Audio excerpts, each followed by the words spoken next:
So one of the solutions I have to this problem is that we need to start taking steps towards cutting that federal government.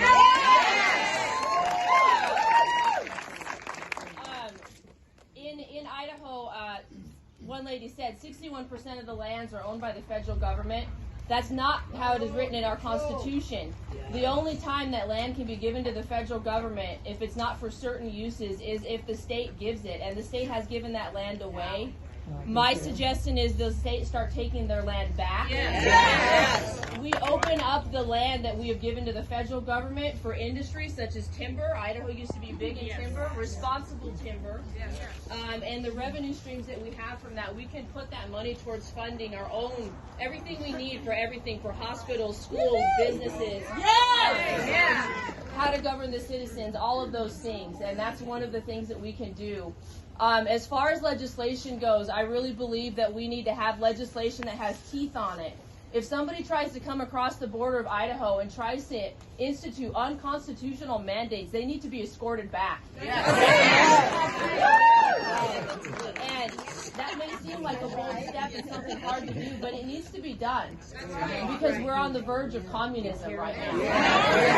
And a point that my husband made is that the 1.6% death rate is nothing compared to the 150 million death rate that has come from communism in the 20th century. And we need to resist this with everything that we have. Because when you give the government control over your body and what they say they can and can't do, we don't need to look far. Look at China.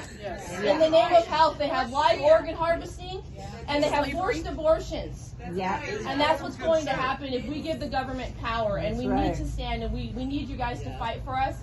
I understand that's why you're here, but please hear us out. We really need you to fight for us in this matter.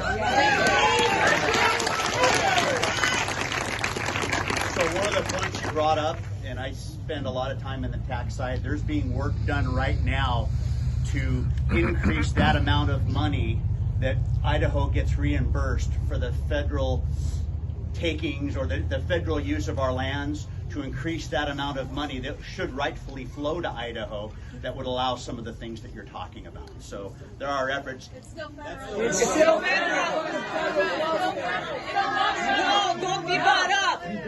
If we can snap our fingers, it would be done tomorrow. Yeah, we need to get done. Stop trying to. We need to tighten the belt to make this work. I was willing to walk away from a well-paying nursing job. I'm a single mom. I've got 5 kids at home. I had the courage to step away and stand up. We need you to step away.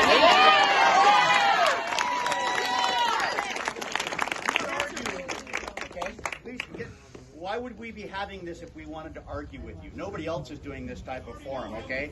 The point I'm saying is that unfortunately, I can't snap my fingers and take all that federal land back as much as I want. There are efforts to try to work. We've talked about it with our federal legislators. That's a federal government deal. In the interim, or as we go for it, we're trying to be made whole. And we're going to work hard on that. But again, if I could snap my fingers, we would have all of our land. And I know it may sound glib, but that's the reality right now.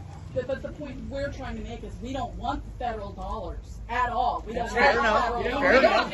We don't want the federal government corporation that is mandating a vaccine, and we will make up all of the federal funds that we would lose. Yeah!